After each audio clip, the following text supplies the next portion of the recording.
the Jewish press, when we think about it, we usually think about it in these sort of historic legacy terms as this institution that sort of came up at a moment where American Jews were finding their place in American society. And there was a very distinct function to the paper, to the press back then.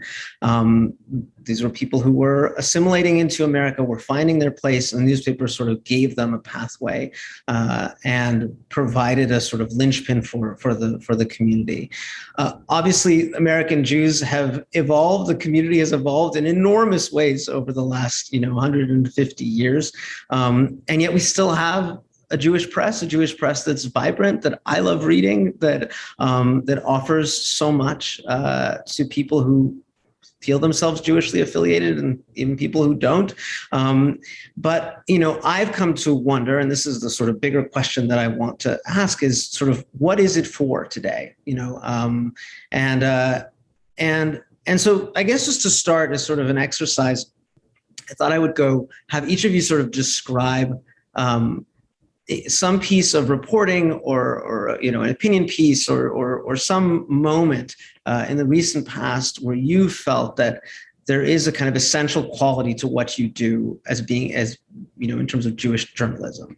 And I mean, I know that I've had many moments where I found it essential, where I want that angle, but I'm curious to hear kind of what stands out in your mind. And I think that will sort of lay the groundwork for the future conversation. So I'll go in the order of that I see you guys on my screen. So Jody, do you want to kick this off?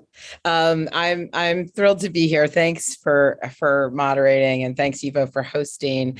And I had put in the chat that I'm sitting here in the forward office with the portrait of Av Kahan, the founding editor, over my shoulder. And I think about your question often. This is my first job in Jewish journalism. I've been an editor for 2 years. Before that, I worked at the New York Times and the Los Angeles Times for my whole career.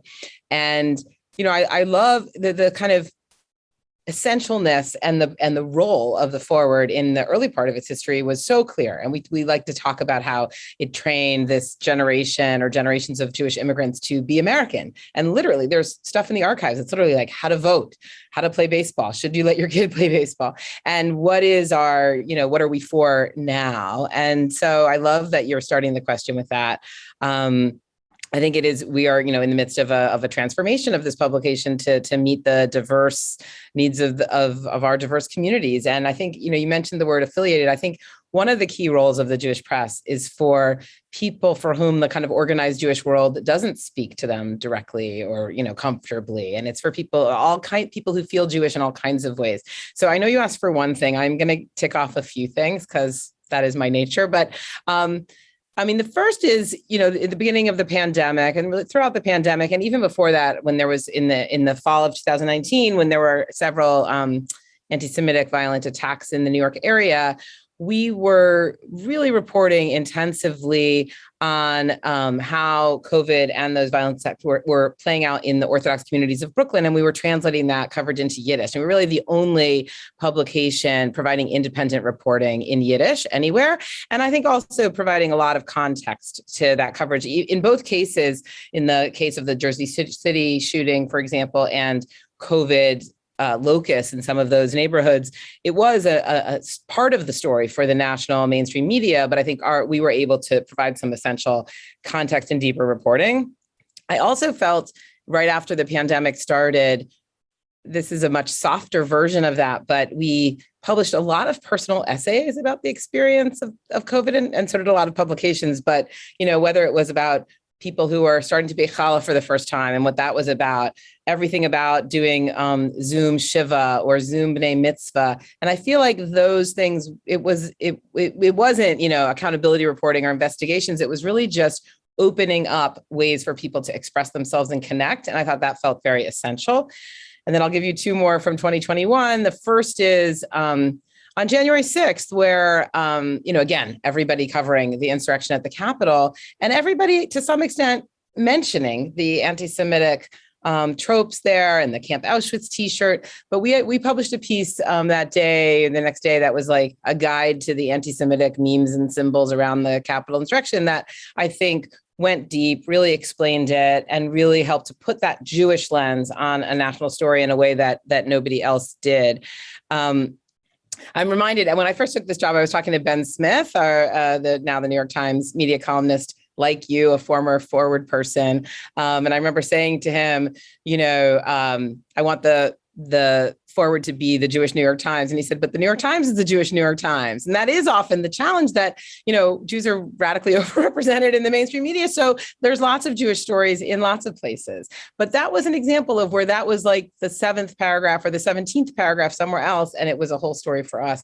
And the last one I'll mention is, this spring, we published a story about Central Synagogue reinvestigating sexual misconduct by a very senior rabbi there who went on to lead the Reform Movement Seminary. And it was really about how the Reform Movement had not done a deep enough investigation at the time.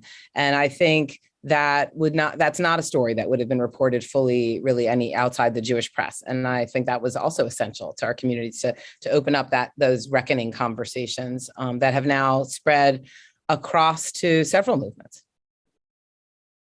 Alana. I guess one of the things that's I went to Barnard, and when I started at college, it was 1993, and Columbia University, which Barnard is a women's college it's part of, had gone co-ed had 6 years before, so really, really recently.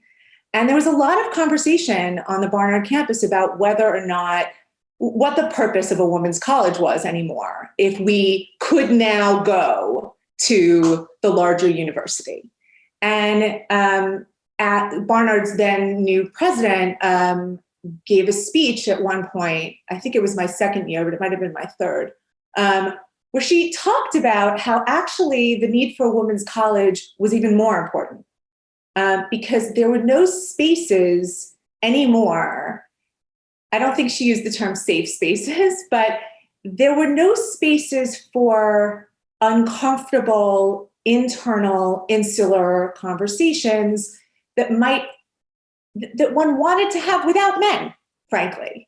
And that in fact, now that we were allowed in all of these other spaces, it was, it laid down the need even more so for our own protected space.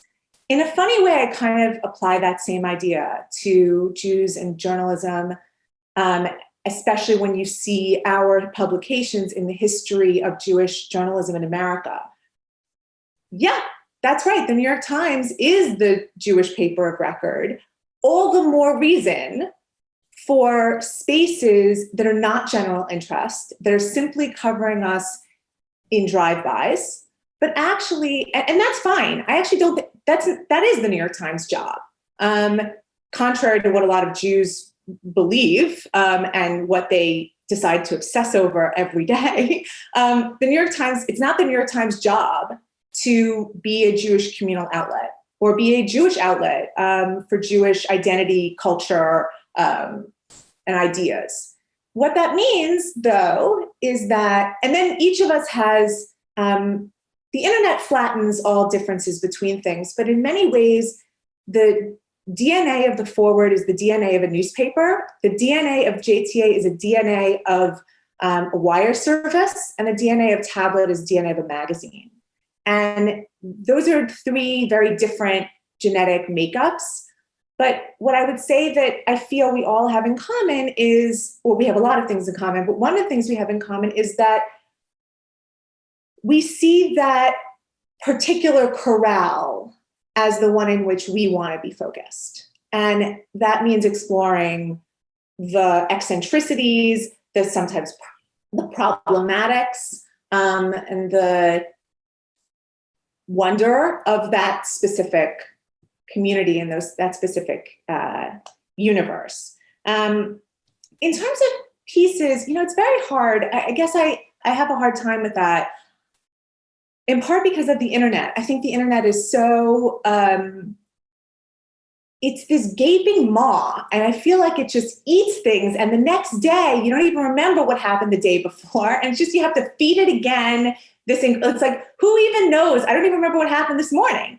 So with that in mind, though, I will say that one of the pieces that I found taught me something about people, the internet, the way that we read now, was the series that we ran a few years ago by Mark Weitzman about what was then emerging anti-Semitism in France. It was a multi-part series that ran in the early fall. And the pieces not only sank like a stone, nobody read them, but I also got a bunch of calls from people at general interest outlets telling me that we were fomenting hysteria. There was no emerging anti-Semitism in France, and Tablet was being Tablet and being and wrong. And the combination of those two, I kind of gave pause. And then, of course, 3 months later, you have the Hypercacher murders and a slew of anti-Semitic incidents in France that start to be obviously anti-Semitic. The day of the murders, we put up Mark's series, and it became one of the best read series in Tablet's history. Because we published it too early. Or I don't even know if it's too early. I don't even know how to think about it. But what I would say is our readers weren't quite ready to hear it for whatever reason.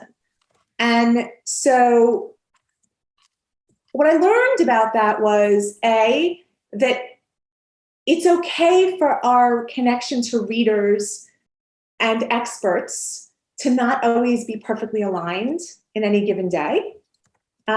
It's also okay for us to get things wrong, for us to put out that. I mean, I'm a person who doesn't have a lot of anxiety about putting out things that we are playing with and we're not quite sure about. But I also learned that you can put something out and then it will come back to you as something that was worthy. And so judgment may be sometimes a little bit delayed, which is very, very hard when you're dealing with a communal conversation because people are very, very hot in every given moment. And that's very difficult. So, we have more to say about lots of different specific topics, but I would say that the big difference, a lot of the differences now are just technological and platform, as far as I can feel it. Yeah. I'm curious to come back on that question of sort of the safe space question. I wish it wasn't such a pejorative concept. We can use it for the purposes of this call. We can use it for a good thing. But I think we talked about this years ago. I remember once, just because of the paradox of having, trying to create that space, but also on the internet, everybody being able to look in, and the conflict that creates in terms of what you think about your content. So the piece that you mentioned might have, worked within a certain context, for a certain audience, but then once other people are looking in, it becomes a whole other thing. Yeah. But we can come back to that. Felissa. Yeah, I've heard so much that I want to respond to. Hi, everybody. The purpose, why do we do what we do? What is the purpose of a Jewish press? I mean, I think you, Gal, mentioned, we had this press and then we assimilated and do we need it? And Alana, you're talking about, well, we had gender segregation and then we were together and why did we need it? And there's a hypothesis that, well, we still need that space to talk. I think in both of those cases, it's also clear with the passage of time that we're part of things, right? And that but is where our coverage is most needed, and why we need to tell our own stories. And so to me, the reason for existing is very clear, which is that, again, like Alana, I think there's a great value in parachuting in or picking the spot and having that one definitive story in the New York Times. But there's also so much along the way before and after that is of real importance to the people that we cover, and it matters that it's documented too. When I think, and to your point, Alana, about being too early, that's the best thing that we can do, right? Is identify a trend or document something so that when everybody else gets wise to it, we're there to say, yes, we see you, you're not crazy for thinking this. Here are some tools to understand this thing that's crossed your mind. That's an experience that I would love to give readers all the time. So, if we publish a story and nobody sees it and then nobody still sees it in the future, like that kind of sucks. But if we publish a story and the moment, arises again and we've created an asset that can be helpful, like we're really fulfilling our purpose. In terms of a story that I think really speaks to the why and what I'm proud of, I'm going to pick something that's very different, I think, than anything we've talked about here. And that's a story we published earlier this summer about the sale by the Jewish the Jewish Theological Seminary of a rare book, which truly, who outside the Jewish press would ever tell that story?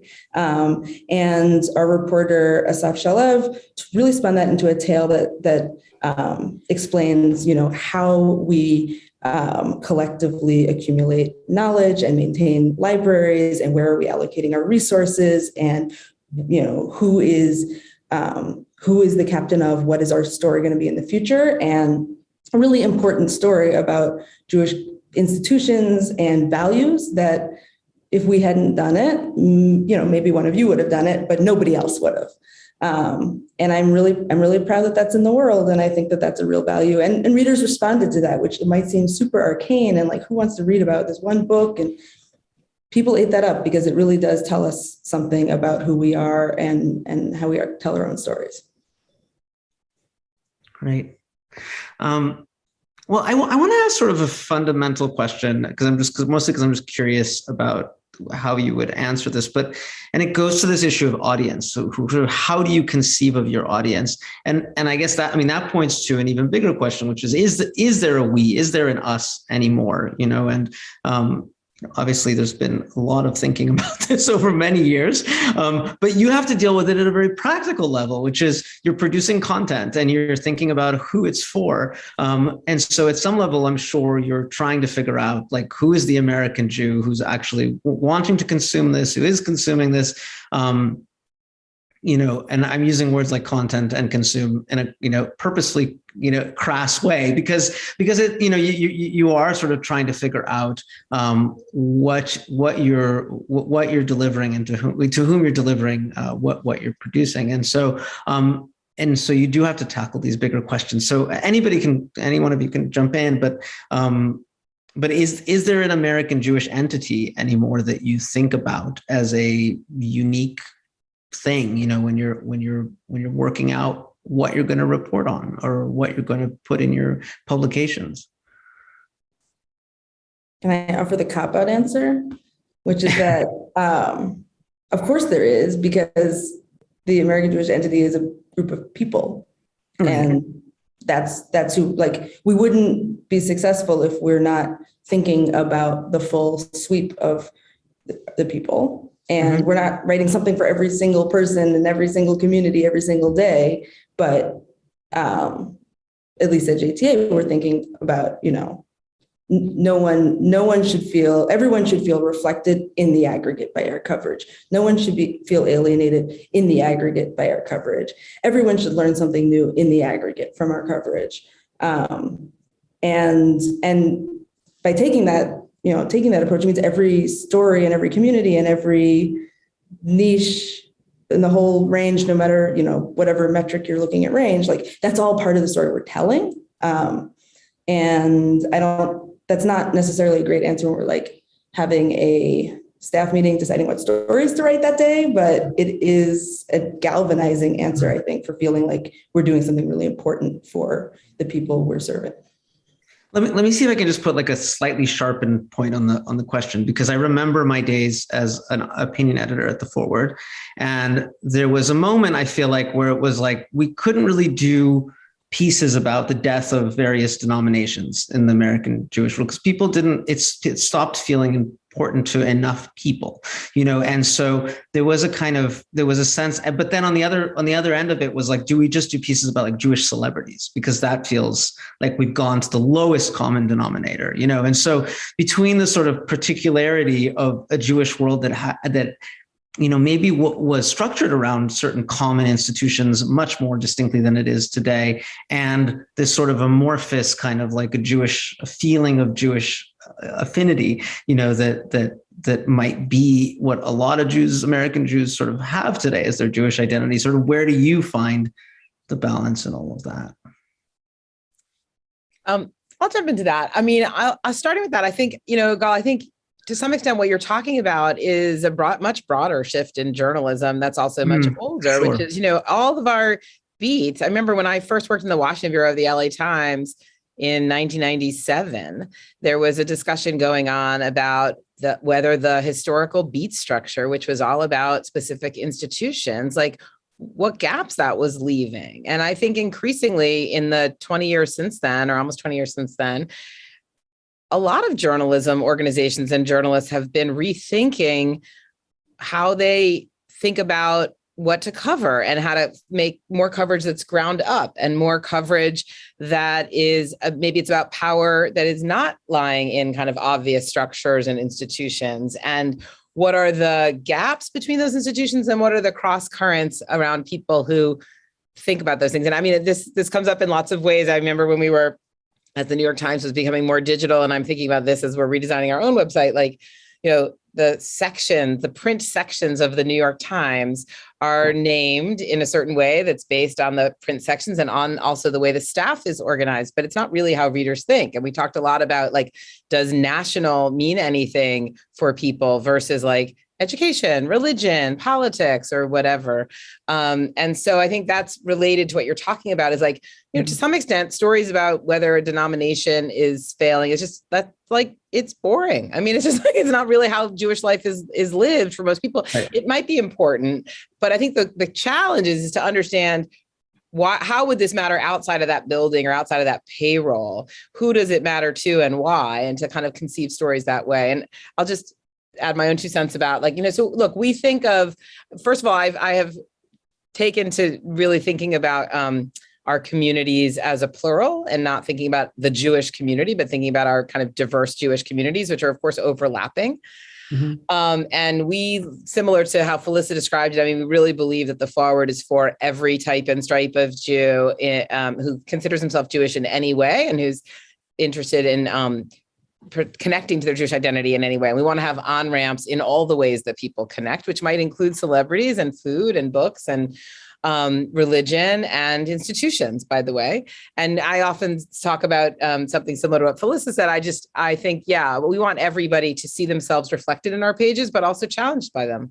We want people to see something that doesn't reflect their experience and that opens themselves to a new experience too.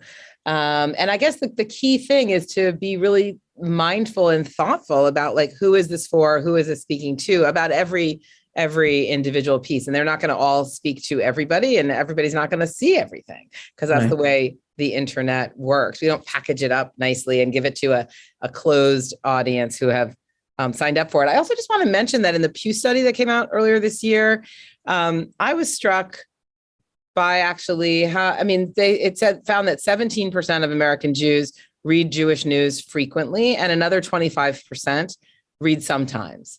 I think in these kinds of surveys, people often overstate such habits, but that's a lot of people. That's 40-some%, right? Math. 40-some% of, what is it? 6 million, 7 million people reading it sometimes. That's a lot.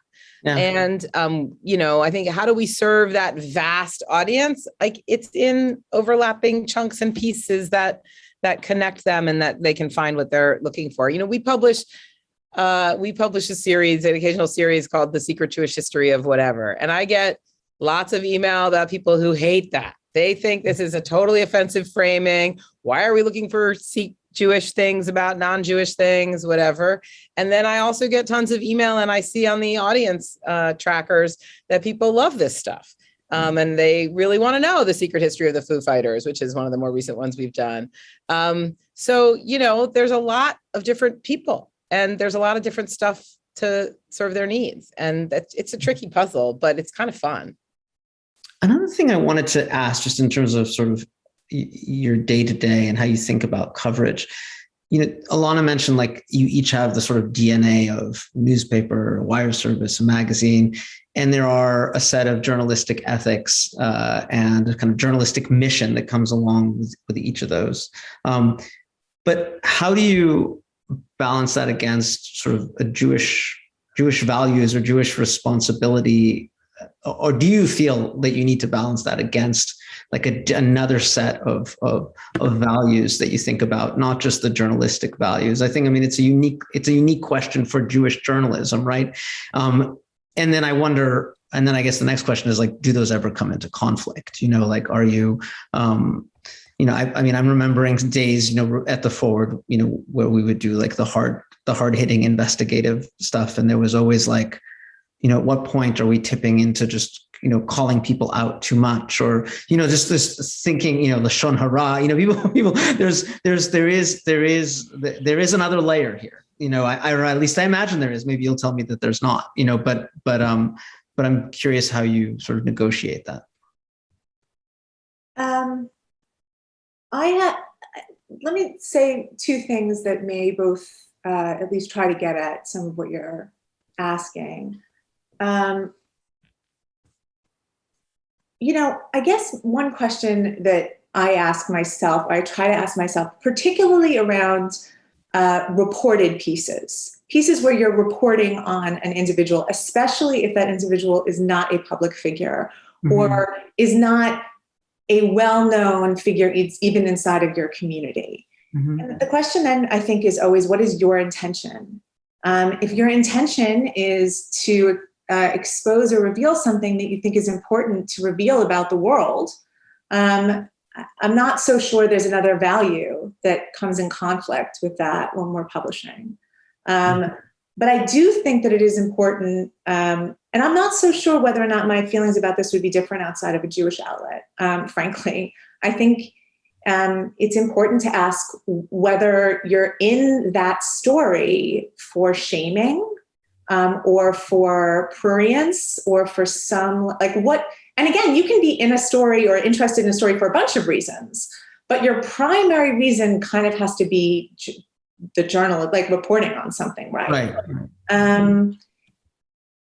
To that end, though, I guess, and I don't want to keep sounding like a broken record, but I do really feel like it's very, very hard to have any of these conversations out without talking about what the internet did, both to the Jewish community and to journalism, because it is so. It's almost like we're doing two completely different things. Both of those things were affected, and I guess I would say in a couple of ways. Jody talked about beats before, but beats were also geographical, which is actually the primary way in which people understood their life, right? And often their affiliations. More broadly, one could say that our affiliations 100 years ago were more rigid, meaning if you were a member of a union, you were a member of that union. And that was maybe even a big part of your identity. If you were a member of a town, you were a member of that town. You got the newspaper, you paid taxes there. That was a big part of your identity. One of the things that the internet and changes in the economy has done is it's made our sense of our own identities and affiliations porous and very transient, and they can change day to day. And so you can actually be a member on Facebook of a community of atheist knitters who live on streets that start with the letter D. And like that could be your identity today, even though it's small, or it may not be a big part of who you are, but today it is a big part of who you are. So then the conversation that you're trying to direct people into about Jewishness or Judaism or Jewish history or Jewish life is so strange. And people are coming at it from such different angles. For some people, it is the minorest part of their identity that they're halfway looking at in a rearview mirror. For some people, it's the absolute wallpaper of their whole house. And what that means is that there's a challenge, I think, for each of us, and we each approach it differently, and we approach it differently with different stories. Because the corral that I talked about it's not well defined in any way. And it used to be much better defined, both in reality and for newspapers or the outlets that did it. So I know it's like a roundabout way of answering your question, but in a way I feel like the internet is the thing that we're talking around. It's simply both flattened, expanded, and also kind of like almost like a centrifuge, just like split apart a community into tons of little pieces that make it very hard to wrap your arms around. Can I respond to that? So I don't know that I would call myself a digital native, but I have not worked in journalism prior to the internet. And I think we have a really like a neat gift in Jewish media, like I think the phenomenon you're describing, Alana, brings media in line with how Jews are. Like there was never like a geographic, oh, I'm a New York Jew, I'm an Ohio Jew. Like that's not a thing. Like Jews are part of a global community, and the internet knits us back together. So I feel only promise, and I know obviously the internet has problems. Okay, like I'm on it, I see it, but I feel only promise for the storytelling that we're trying to do, because the opportunity is so there for someone who is usually, the atheist knitter on the street that starts with D, but like sometimes remembers this thing, and like here we are for you, or for the person who like. Well, once a year they check into that Facebook group, but most of the time their main identity is their Jewish one. So I feel like this is the moment where we can be there for people the way they're living. It really maps to the project that we're doing. I actually want to ask a related question, which is, about sort of the way the internet shapes, what you produce. And it's the notion that, social media obviously has its bias towards a certain kind of provocative argument, trolling, is sort of the thing, the most maximal position that's going to get people angry and get them to respond. Again, my days at the opinion section at the Forward, I remember in the best circumstances, it was a place where you could hash out complicated, intense, very personal, touchy issues within the Jewish community on an op-ed page. That's when it worked well, I felt. But there was obviously a drift, and the internet is not a small part of it, towards pieces that just kind of throw flames and that would seem to exacerbate, the fault lines that already exist in the community. And I wonder how you negotiate that and how you think about sort of keeping that at bay or using it to your benefit. I mean, you can talk more broadly about social media too, and sort of how it works into your thinking. I can start. I mean, I think, we live in the world we live in, and we have the tools we have, and they have flaws, but there's a lot of power in the democratization and flattening of the internet that the internet created, that Alana talked about, has been so important for individual writers, and frankly for, Tablet as a publication to be able to, find a place and to have, quality rise. And it also obviously has helped a lot of trash rise. I guess for me, I think it's really important to understand what readers want and need, and to therefore pay attention to what they click on. And then I think the other thing is to remember who you are, which is journalists, and, so what are you giving them when they click on something? Is there a way to take a provocative headline, there's something either you're going to make it provocative, or the social media platforms are going to exploit it and make it its most provocative version, but that it actually has quality. I also, the other way I really try to think about this is, there's a kind of almost a drug notion of clicks and virality and reach, but most of what those kinds of stories produced are empty calories. They're kind of drive-by clicks or readers that never come back, that often don't even know they're reading your publication. And I'm just much more interested in building up an audience of people who are really engaged in what we're doing, and who are not just looking at a social media post, but actually reading a story and coming back multiple times, or tuning in to an event like this one, who are signed up for our newsletter, and we can communicate with over and over again. We can be in conversation with. We're doing more and more call outs to get readers, to react to issues or ideas. And so I guess I think it's like, I think it would be it's perilous to ignore the signals that you get from the internet or from social media about what people are most interested in and what riles them up. But we should approach that responsibly to put into that space the best quality and the broadest range of things that we can, that treat different perspectives respectfully, that engage substantively. I mean, I don't do this that much anymore, but I've often, there'll be like some flame thrown at me or my institution on Twitter, and I'll kind of respond with a, good point. Was our thinking. And people are totally shocked. Like, what? Like, you're actually going to be thoughtful around this thing that is all about. But I think that's kind of always the answer, is to bring substance and thoughtfulness and openness to the idea that you were wrong to the conversation. Look, for us, I think the most important metric for a Jewish publication, for our publication, is to be talked about, to be something that's essential in people's lives, that they can build a relationship with, and they're sharing our content and they're talking about things they heard or read through the forward.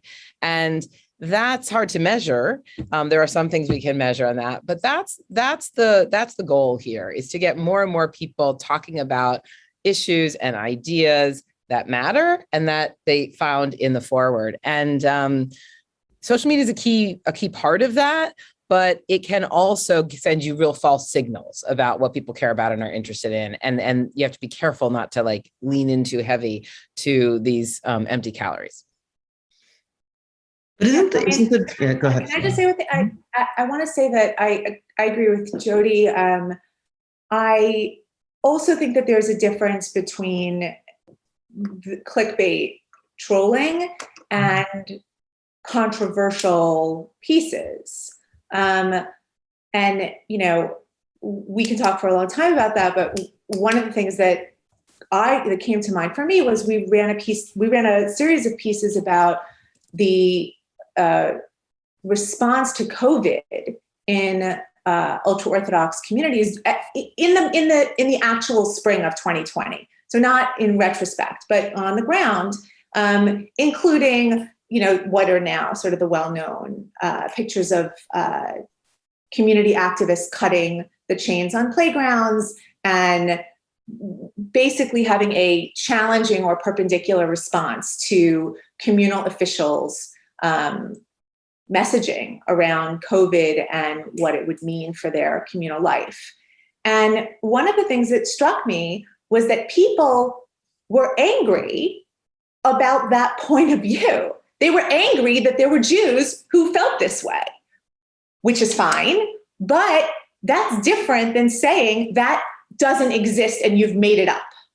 It does exist. This is actually a viewpoint. You can decide that you want to demonize that and say that nobody has that viewpoint and you don't want to live with, you want to imagine a world in which that viewpoint does not exist. That's fine, but it does. And that's different than saying we're going to put something out there that nobody actually believes just for the clicks.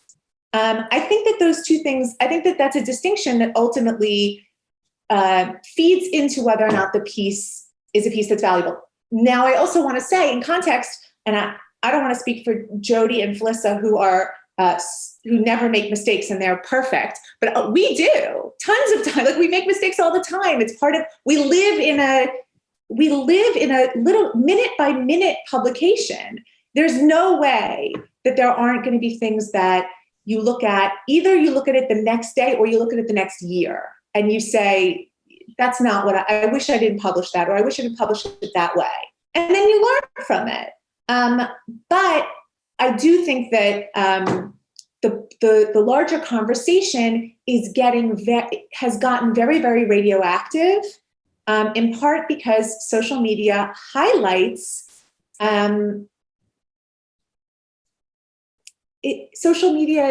there are platforms that run on hot emotions.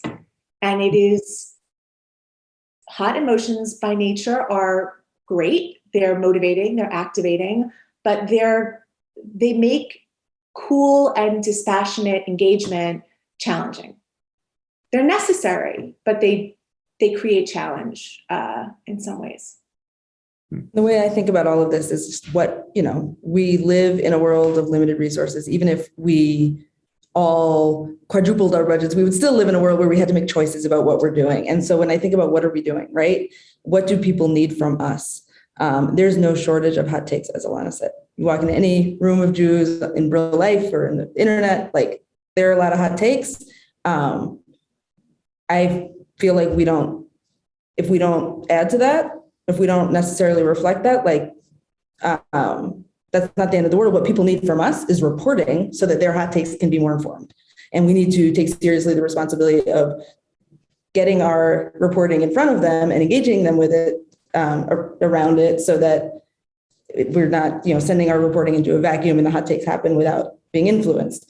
I also think there's a huge, Jody mentioned this when we started, first person essays, like that is again something that Jewish media is uniquely positioned to elevate, that like we're telling these broad narratives, individual stories can offer texture that that is really useful, that teaches, does those two things that we're talking about, that allows people to see their own experiences reflected and gives them a window into someone who has a lot in common with them, but is also really different. And hopefully that leads to like kinder conversations, or at least that's the idea and the dream. And that's kind of where our focus is.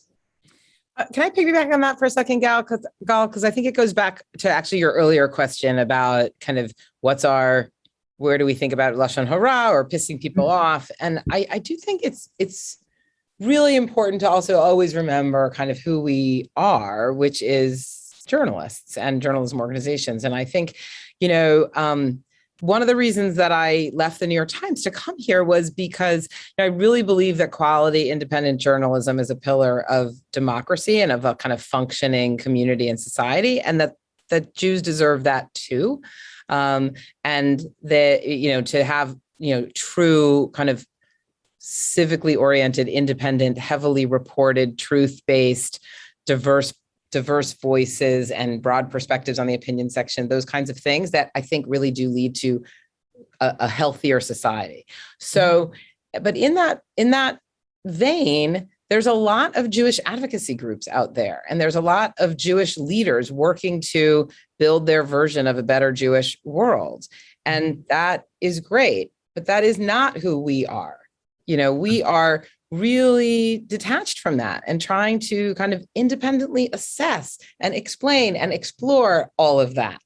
And of course, it's different to be at a community publication versus, someplace like the New York Times. But if we become kind of part of that Jewish advocacy or Jewish service organization, nonprofit landscape, then the Jewish community has no independent reporting, observers, accountability outlets, and we deserve it and we need it.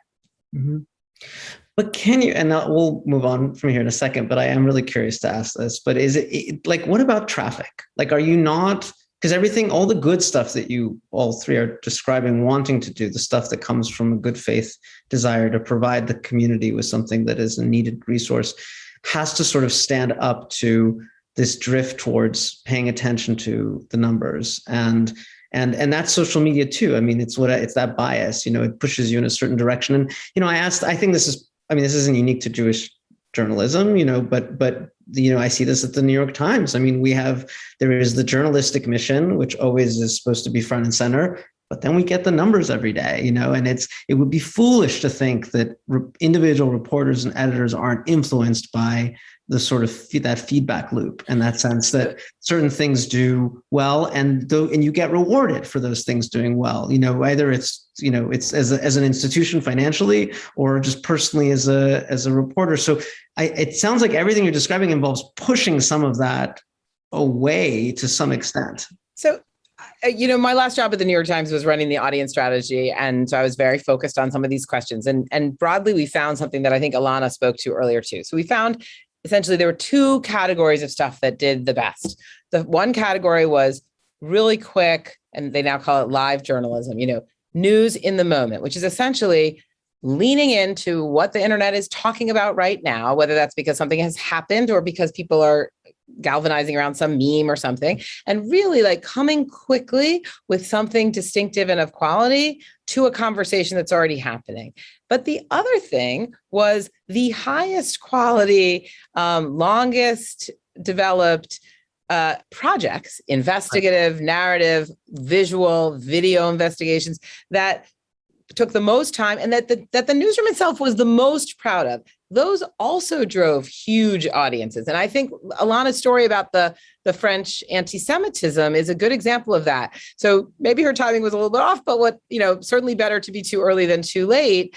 And that thing is deep and long and important and probably took a ton of commitment by the reporters and the editor to follow up and and it paid off because people want to read good, long, big, thoughtful things. Also, they really want both. You know what they don't want? They don't want what was the bread and butter of Metro dailies and frankly, the New York Times International Desk for a lot of years, which is sort of stories that take a long time to produce and don't actually say much that's sort of surprising or new or incremental stories. They're sort of like blah. They're kind of in the middle. They're not what people are talking about right now. And they're not exciting or deep or new enough to get people talking about them. And those are the two things we have to focus on. We need to, lean into the conversation people are already having and give them something to chew on in that conversation, as Felissa really smartly said about, make something to base their hot takes on. And we also need to say, hey, you know what? Look over here. You are not talking about this. You're not thinking about this, but it's important. And we found some stuff that you need to know. And we're going to tell you about it in a way that's accessible, that's compelling, that probably has great art with it. And we're going to get your attention and we're going to change the conversation and help you see the value of this thing.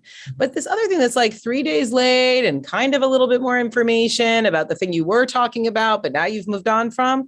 So audiences don't want that, but it wasn't that good in the first place. We just didn't know it because there were no metrics. It was just everyone. Well, and you had all those pages that they were the ones you were not.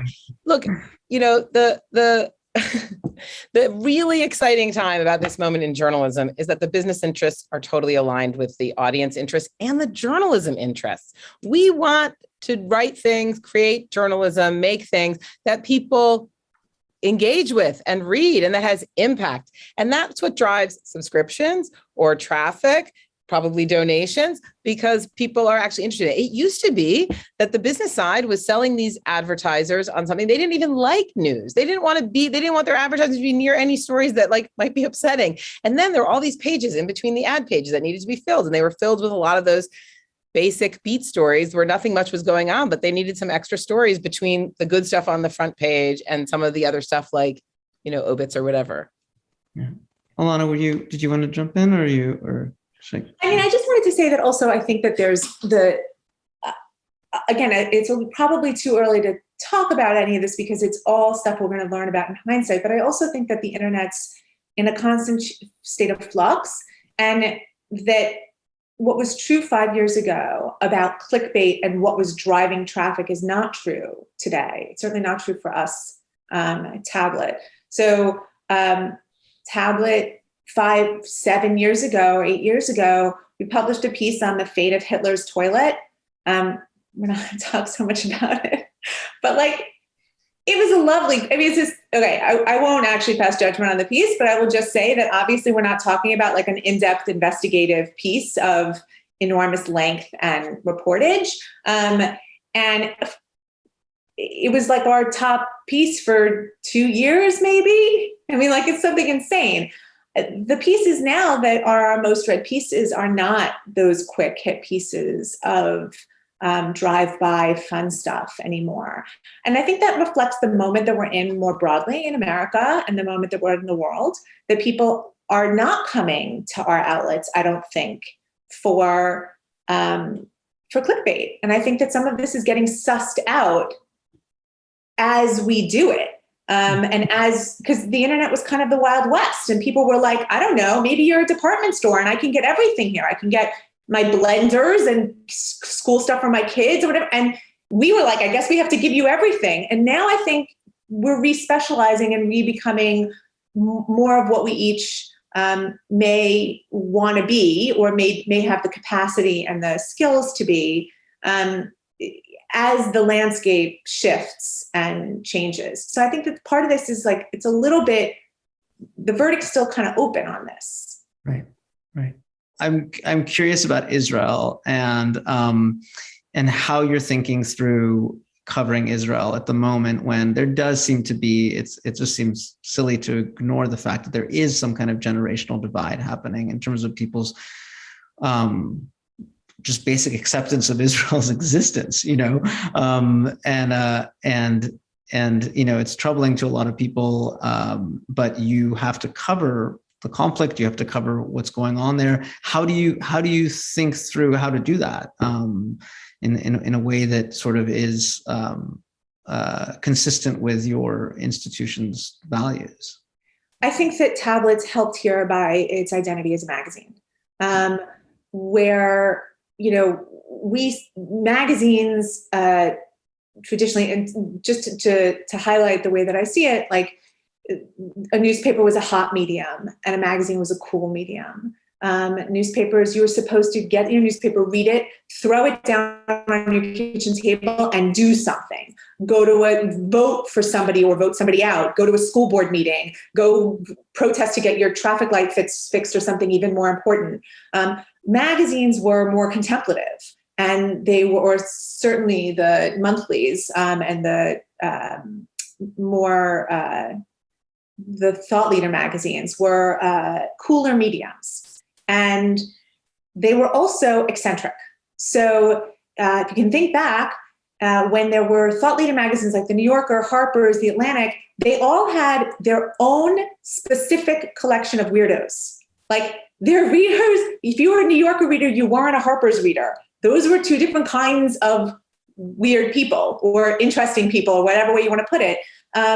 Now, of course, one of the things the internet does is it flattens everything. So everybody can read the New Yorker and Harper's and the Atlantic and pick and choose. And it's all, but what it also means is that things start to sound the same. I think that Tablet sort of exists more in the universe of an eccentric magazine, which has certain ideas that it finds compelling, that it wants to explore, and other ideas that it's not interested in. Or the people who write and edit Tablet feel drawn to versus not drawn to. So Zionism in Israel ends up being put through that same distillery that we put everything through. Do we find that argument compelling or interesting to us? Do we think it's being made better elsewhere? And that's how we see it. We feel like Zionism, and actually I would say that there are a lot of questions also about America and the American democracy and American civic life that the conversation around Zionism the last 5 years prepared us for. Like, how far are we willing to question things? How far are we willing to take them? What do you find interesting and not? And then chasing what you find interesting and compelling and what you think you can do well. So that's how we see it, but we also have some benefits of a specific posture that we're able to take. And I would say that we, and someone asked about, how are we different? Here's the way we're different. We have a challenge posed by our history as a wire service, because we know there's great news by Israeli media about what's happening in Israel. And we know that our readers who are inclined to or wanting to, know that information are getting it. So we don't need to be providing, the brief about this rocket flew or, this argument was had in Knesset. Like, that's something that we historically have done. And like, nobody is really served by that. Maybe Jody and the forwards and our client publications, but readers generally, like, we know that if someone is inclined toward knowing the granular details of what's happening in Israel, like, they have so many opportunities to get it, which is a wonderful thing for American Jews. So what do we do instead? We're looking toward explanatory content. Can we do more to cover what it's like to be a Jew in Israel rather than all these other things? Like, that seems pretty important. A lot of Jews in the world live in Israel, and that's a story that I think American readers, benefit from understanding. I I think this is a really challenging topic, and the best way through, as with all challenges, is through journalism. So reporting about the questions and debates and fights and pain and excitement and all of the things that are floating around here, rather than having a particular perspective. Because both as journalists, but also as Jews, it's impossible to have a particular perspective. There are so many, we know that, represented among our readership and among the people we cover. So good journalism that's different from how we've historically done it, that's a pretty big change that's happening right now at JTA. So Gal, I actually think I have a really simple answer to your complicated question, which is we cover the change. Change is and honestly, I think, when I spent 4 years as the Jerusalem bureau chief of New York Times from 2012 through 2015. And it was one of my biggest challenges was how cyclical and the same everything seemed. And one of the things we've found in general over the 5 years since then, but I think specifically around the last Gaza war, is the shift in discourse. And we wrote a lot of really important stories about the different ways you could trace the shift in discourse among politicians, among Jewish institutions, on social media. And those were really interesting stories. So our responsibility is to chronicle that change, to explain that change, to understand that change. And look, there are two parts of your question. I thought my answer would be shorter as well as simple. Sorry. Look, I feel like there's one part of the generational change, and Pew has documented this, is less interest in Israel. So that's a particular kind of challenge. There's another part of the conversation of what your question posed, which really is a changed view of Israel that's generational. Many young people who are anti-Zionist are deeply interested in this conversation. So that's, so that shift, that generational change, that generational gap, the inability or the struggles of people to talk to their grandchildren and children about this, or to grapple with how they're to rethink their own views based on their the younger generation's views is super interesting, and both generations are really interested in it. Right. Thank you. It takes me back to the initial question of sort of what is essential for American Jews about what you produce. And when you said, Jody, about, writing about the change discourse, that was a moment for me, in the Gaza war, where I really wanted to read what all three of your publications were producing on that question, because it was a kind of a personally troubling moment for me, where I felt the ground shifting, and the New York Times wasn't going to really cover it, besides, maybe a cursory story. So thank you, Alana, Jody, Felissa. It was great to see you guys. And I hope everyone has enjoyed this conversation. Thanks, Scott. Thanks to YIVO. Thank you.